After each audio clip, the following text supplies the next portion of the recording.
이제 부가가치세로 넘어가겠습니다. 부가가치세의 경우에는 사실 이제 부가가치세가 여러분들 잘 아시다시피 유럽에서 일찌감치 발전이 됐기 때문에 유럽에서 어떻게 부가가치세를 처리하느냐 하는 것이 다른 나라가 많이 주목하고 있는 그런 상황이라고 할 수 있겠습니다. 2015년 경에 EU의 2015년 4월에 EU의 집행위원회에 있는 부가가치세 위원회라고 있는데 거기서 부가가치세에 관한 보고서를 냈는데 여기서 보고서 이제 비트코인에 대한 이제 부가세 취급에 대한 보고서였는데 여기서 비트코인은 디지털 프로덕트로 볼 것인지 아니면 유통증권으로 볼 것인지 하는 것이 문제가 됐었습니다. 여기에 대해서 이제 지침을 어떻게 제시를 했냐면 2015년 4월에 나온 얘기입니다. 여기는 지금 소개가 좀 안 되고 있습니다만 만약 비트코인을 디지털 상품으로 본다면 비트코인이 재화 또는 용역의 지급 수단으로 제공되는 경우에는 그 대상 재화 또는 용역은 부가가치세 과세에 해당되지만 비트코인 그 자체는 부가가치세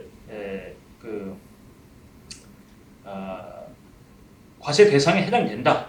만약에 이걸 하나의 디지털 상품으로 본다면 당연히 이제 그 부가가치세 재화 용역 그 자체 재화 용역 거래 자체는 부가가치세 과세 대상이 되고 그 지급하는 지급 수단인 이 비트코인 거래까지도 또 하나의 과세가 되는 VAT 과세 대상이 되는 그렇게 이제 볼 수 있다는 것입니다.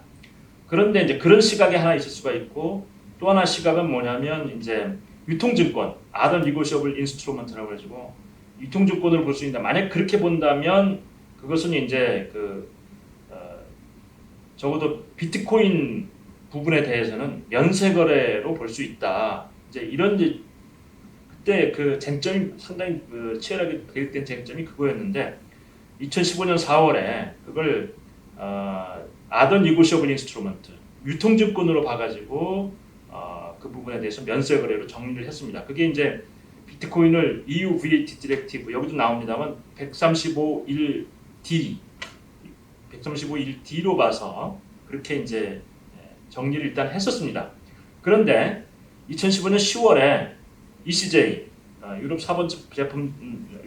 사법재판소에서 헤드크비스트 사건에 대해서 판결을 내린 게 있었는데 이 쟁점은 뭐냐면 온라인 플랫폼을 통해서 가상 통화와 법정 통화 간의 교환이 이루어질 때 그때 VAT 과세를 어떻게 할 것이냐 하는 것이 쟁점이었습니다.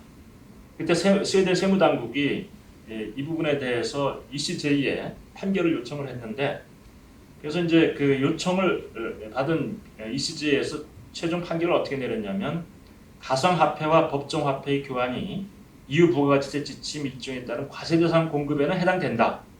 하지만 부가가치세 과세면제 대상 이 해당 거래, 즉 비트코인 거래 자체는 다른 법정 통화 간에 교환한 이 비트코인 거래 자체는 부가가치세 면제 대상에 해당된다.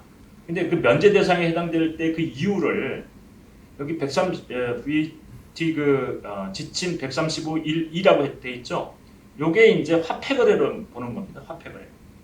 그래서 사실 아까 제가 조금 전에 소개했죠. 2015년 4월달에 그 EU 부가가치세 위원회에서는 뭐라고 봤냐면 이걸 유통증권으로 봐서 면제로 본 건 똑같은데 유통증권으로 봐서 면제를 했다고 한다면 이 ECJ의 판결은 아예 그 화폐의 일종으로 봐가지고 그걸 했다고 했기 때문에 그 이유가 틀린 거죠. 그래서 약간 관점이 다른 건데 사실은 이제 이 판결이 좀 더 면세로 보는 데는 더 확실한 의미를 부여하는 그런 판결이라고 할 수 있겠습니다. 이에 따라서 이 ECJ 판결 이후에 EU 부가가치세위원회가 논의를 다시 했습니다. 논의를 다시 해가지고 그 부분을 이제 ECJ에 맞춰서 좀 수정을 했고요. 그래서 이제 결과적으로 이게 지금 정리를 했습니다만 부가가치세위원회에서 좀 이렇게 교환, 채굴 관련 서비스 나누어서 법정 통화와 다른 가상 통화 교환할 적에는 부가가치세 면세로 취급을 하고 재화 또는 서비스와 교환할 적에 가상 자산 또는 가상 화폐는 아예 그 부가가치세 범위에서 제외되는 걸로 채굴의 경우는 채굴을 하고서 받는 거래 수수료로 보상받는 경우도 있고 신규 토큰으로 보상받는 경우도 있는데, 거래 수수료 받을 때는 부가가치세 범위 내에서 제외되는 것으로 보고, 신규 토큰으로 보면은 면세 또는 경우에 따라서 과세를 하기도 합니다. 관련 서비스를 보면 이제 지갑 서비스는 면세가 가능한 것으로, 또 교환 플랫폼 또한 중개 서비스는 면세도 될 수도 있고 과세도 될 수 있는데, EU VAT 여기로 따지면은 그러니까 이제 여기 2라고 보는 요것이 이제 화폐인데요. 화폐로 취급되지 않아서 면세되지 않는다, 이렇게 정리했습니다. 근데 여기 보시면 상당 부분이 과세 제외거나 면세, 이렇게 특별한 경우의 서비스에 대해서만 일부 과세가 되는 그런 걸로 이제 정리가 돼 있죠. 그래서 결국 이제 구체적인 그 유럽의 예를 좀 보시면, 유럽의 상당 국가가 결국 이것을 많이 따르고 있습니다. 많이 따라가지고 EU에 있는 대부분의 국가에서는 사실은 이제 이 가상자산에 대한 VAT 처리에 있어서 이런 룰을 크게 보면, 그래서 과세를 대부분 하지 않는 경우가 일반적이다, 이렇게 말씀드릴 수 있겠고요. 그럼 유럽 이외의 국가는 어떠냐? 유럽 이외의 국가도 사실은 이와 크게 다르지 않습니다. 이제 호주 같은 경우에 과거에는 과세하는 걸로 가상자산 또는 가상화폐로 상품 및 서비스를 구비할 적에 과거에는 이제 가상화폐 이런 부분에 대해서 과세를 이렇게 물물교환으로 봐가지고 VAT 과세 대상으로 취급한 적이 있었습니다만, 2017년 이후에는 이렇게 GST, 우리나라 VAT에 해당되는 GST를 면제하는 걸로 결정을 내렸고요. 일본도 비슷합니다. 일본도 2017년 7월 1일부터는 VAT를 과세하지 않는 걸로 그렇게 분명히 법령 정비를 했습니다. 그래서 결국 유럽을 포함한 대부분의 국가에서는 VAT에 관해서는 지금 과세하지 않는 걸로 이렇게 정리가 돼 있다, 이렇게 말씀드릴 수 있겠습니다. 우리나라의 경우는 어떠냐? 우리나라는 사실 오래전까지 이제 이런 국세청이 이제 2014년부터 시작해서 비트코인 거래에 대해서 예규를 생산한 게 있었는데, 거기 보면은 화폐로 통용되는 경우에는 부가가치세 과세 대상이 아니지만 재산적 가치가 있는 재화로 거래되는 경우는 과세 대상에 해당합니다. 그래서 이럴 수도 있고 저럴 수도 있다는 애매한 예규가 나왔고, 그 뒤로 유사한 질문이 나가면 이런 답변을 계속 반복적으로 내셨습니다. 그래서 상당히 이 부분에 대해서 불확실성이 크다라고들 생각을 했는데, 한 가지 특이할 만한 것은 금년 3월에 기재부에서 부가가치세 예규를 냈는데요. 이게 이제 가상자산의 공급은 부가가치세 과세 대상에 해당되지 않는다라는 그런 내용의 회신을 한 적이 있는데, 여기에 대해서 구체적인 설명이 전혀 없고 딱 한 줄로 이렇게 돼 있어서 이게 아마 이제 아까 소개드린 외국의 이런 사례를 보건데, 아마 이제 우리나라만 가세하게 되면 국제 경쟁력이라든지 또는 시장 거래 질서의 문제점 이런 것 때문에 결국 이 방향으로 가닥은 잡은 것 같은데, 왜 그렇게 되는지 그 논리 또는 구체적으로 들어가서 어떤 트랜잭션, 이렇게 지금 유럽의 같은 경우에는 트랜잭션별로 이렇게 나누어서 면세인지 부가가치세 제외인지 아니면 일부 과세가 될 수 있는 경우가 있는지, 이런 부분이 따지고 들어가면은 여러 가지가 있을 수가 있는데, 그런 부분을 전혀 언급을 하지 않고 있기 때문에 또 불확실성이 좀 남아 있다, 이렇게 말씀드릴 수 있겠습니다. 재산제세 관련한 국제 비교를 설명드리겠습니다. 가상통화가 조세 목적상 일반적인 자산으로 이제 취급이 되기 때문에 상속세, 증여세, 부유세 이런 그런 어떤 재산제세의 과세 대상이 될 가능성이 큽니다. 그래서 이제 많은 나라, 영국, 핀란드 등 이제 상속세를 두고 있는 나라에서는 가상자산을 명시적으로 이렇게 포함하고 있는 국가들도 있습니다만, 다른 나라에서는 포괄적으로 둠으로 해서 특별히 적시는 하고 있지 않지만, 우리나라도 그런 경우죠. 과세 대상으로 적시를 특별히 하고 있는 건 아니지만 포괄적으로 포함돼서 과세되는 경우가 대부분이다. 룩셈부르크, 스위스 같은 경우에는 이제 부유세가 과세되는데 부유세의 과세 대상 자산에 포함된다. 조금 이제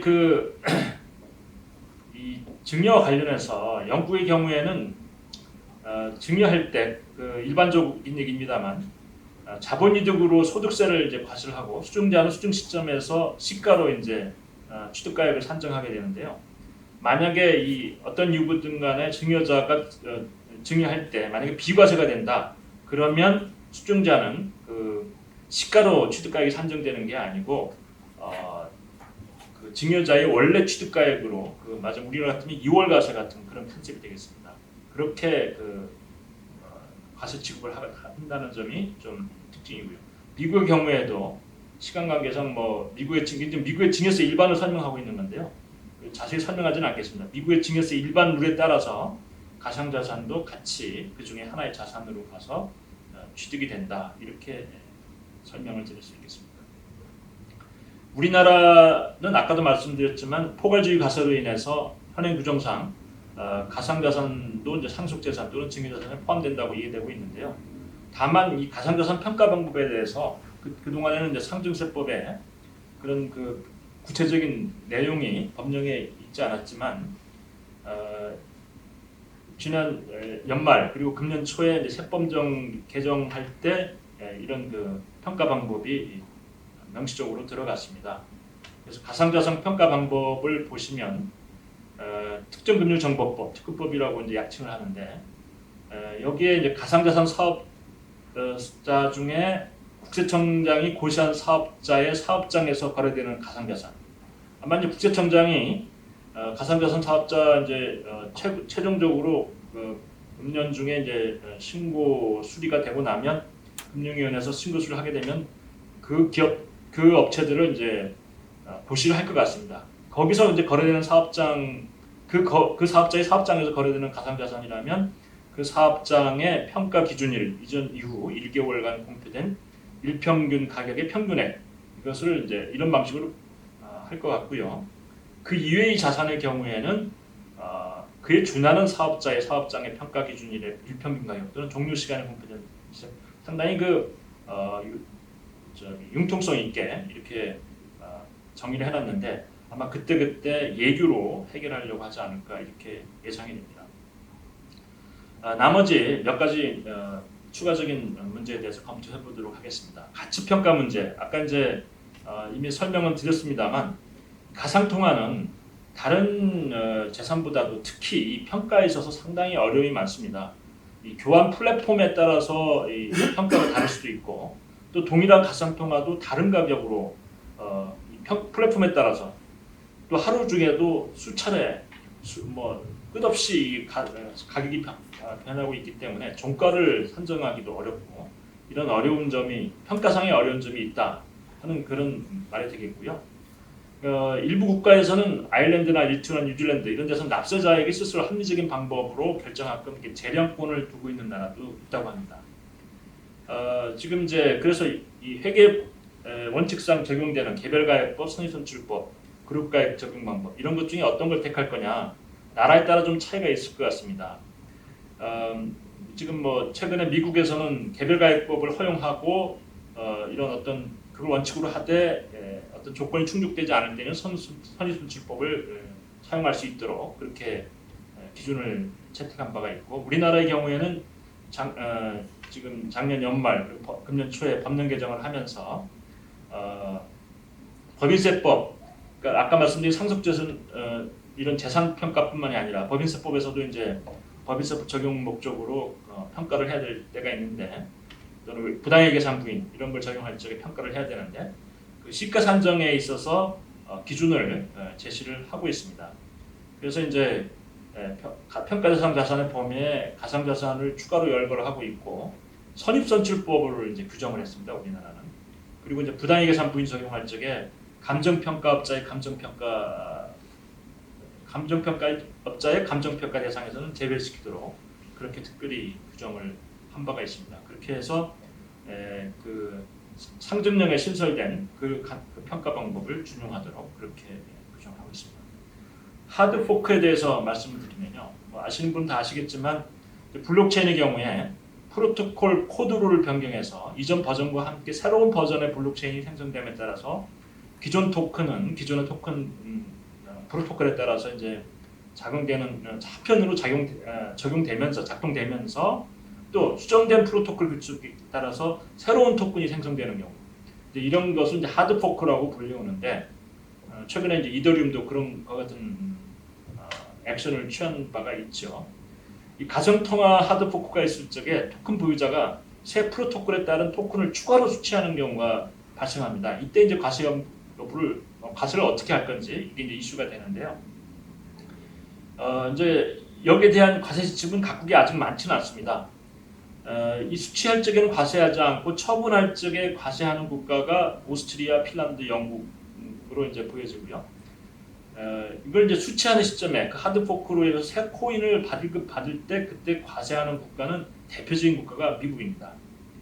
그리고 사업 활동의 일환으로 여부에 따라 사는 경우에는 과세하지만 그렇지 않은 경우에는 좀 달리 취급하는. 그러니까 이걸 받은 토큰을 새로 받은 토큰을 처분할 때 그냥 캐피탈 게인으로 하는 그런 과세 취급을 한다는 호주. 우리나라의 경우에는 아직 세법에 이 부분에 대해서 분명히 언급은 하고 있지 않는데요. 우리가 이제 아까도 말씀드렸지만 이제 다른 별도로 취급 시점에서의 대해서 과세 취급에 대해서 일반적으로 언급을 하고 있지 않는 점을 비춰볼 때 자본이득으로 처분할 때 자본이득으로 봐서 기타 소득으로 과세하는 것이 현행 법령상 해석으로 가능하지 않을까 이렇게 보여집니다. 이외에도 이제 스테이블 코인이라든지 디지털 통화, 그러니까 이제 중앙은행의 디지털 통화, CBDC라고 하죠. 이런 것들이 이제 발전함에 따라서 새로운 이제 과세 문제도 생겨날 것으로 예상이 됩니다. 특히 이제 스테이블 코인 같은 경우에는 이게 이제 스테이블 코인이라는 개념이 이런 법정 통화나 또는 그 비트코인과 같이 이미 그 자산 가치가 상당히 인정되고 있는 다른 이제 코인과의 어떤 교환 비율을 아예 명시적으로 딱 정해서 어떤 코인의 최대 약점이라고 할 수 있는 가치의 변동성 이것을 이제 없애주는 그런 코인으로서 새로운 주목을 받고 있는 코인인데요. 이럴 경우에 여기에 대한 취급을 어떻게 할 것이냐. 특히 이제 스테이블 코인 같은 경우는 이런 전통적인 가상화폐와 같이 가상 취급을 같이 갈 것인지 아니면 이런 경우는 사실상 교환 비율이 외환, 증권 이런 게 특히 법정 통화하고 연결됐다면 그 연장선에서 외환의 일부로 본다든지 또는 다른 증권의 일부로 봐가지고 이렇게 볼 수도 있을 것 같거든요. 이런 부분에 대해서는 아직 국제적인 합의가 없는 상황이라고 할 수 있겠습니다. 이런 이슈들이 앞으로 예상이 된다. 이제 이런 것들을 정리를 하면서 발표를 마치겠습니다. 경청해 주셔서 감사합니다.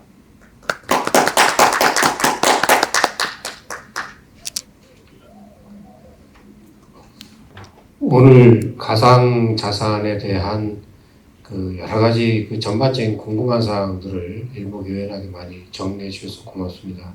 근데 한 가지 제가 아직 잘 몰라서 그런데 궁금한 것은 최근에 등장한 NFT 난 펀저블 토큰 대체 불가능 토큰으로 이렇게 번역을 하고 있는데 NFT 토큰이 최근에 많이 이제 발행이 되고 또 기사로 보면 NFT 토큰이 거래되는 거래소도 또 만들어지고 있다 이런 얘기가 나오고 있는데 지금 이 NFT를 지금 현재 이 설명한 전체 가상자산의 틀하고 같이 해서 얘기하기는 조금 다른 것 같기도 하고요. NFT를 기존의 가상자산하고 똑같이 볼 수 있을 것이냐 아니면 이건 또 분명히 또 달리 보는 다른 방안을 또 찾아야 되는 것이냐는 것에 대해서 굉장히 궁금합니다. 그래서 이 부분을 더 연구를 해야 될 것 같은 생각이 드는데 혹시 발제자님께서는 NFT와 관련해서 앞으로도 연구를 한다 그러면 지금 현재 가상자산 과세제도 국제 비교와 같은 틀이라 될 것인지 아니면 다른 또 방안의 연구가 있어야 되는 것인지 어떻게 생각하시는지 한번 들어보고 싶습니다. 네, 좋은 질문 감사드립니다. 저도 이제 NFT에 대해서 최근 논의가 되는 걸 주의 깊게 보고 있는데요. 일단 NFT가 이렇게 비트코인과 같은 일반적인 가상자산의 한 종류로 볼 수 있을지 여부가 제일 핵심적인 부분인 것 같습니다. 근데 이제 사실 이제 그런 부분에 대해서 지금 현재 가상자산 우리나라 이제 세법에 관련된 지금 아까 규정된 그 가상자산의 범위가 사실 특검법에서 정의된 그 규정에 일단 의존하고 있는 것으로 제가 기억하고 있습니다. 특검법의 특정 그 정의 부분을 인용하면서 거기에 거래되는 자산이라고 이렇게 얘기를 했기 때문에 만약에 거기에 해당되지 않는다고 한다면 별도로 이제 열거를 해야 될 과세하기 위해서는 별도로 열거를 해야 될 텐데 만약에 거기에 해당되는 것은 지금 아마 그런 부분에 대해서 규제 당국에 그 해석을 요청해 둔 것으로 제가 들은 기억이 나는데요.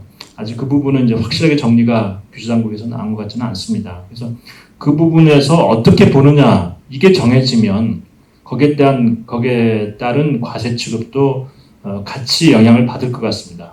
그래서 만약에 가상자산의 일부로 볼 수 있다. 지금 기왕의 특검법상의 가상자산의 일부로 그 개념 정의에 포섭이 된다. 이렇게 이제 규제 당국에서 명확하게 해준다면 그 부분을 그렇다고 한다면 지금 그 기술적으로는 크게 다를 것 같지 않거든요. 과세 기술상은.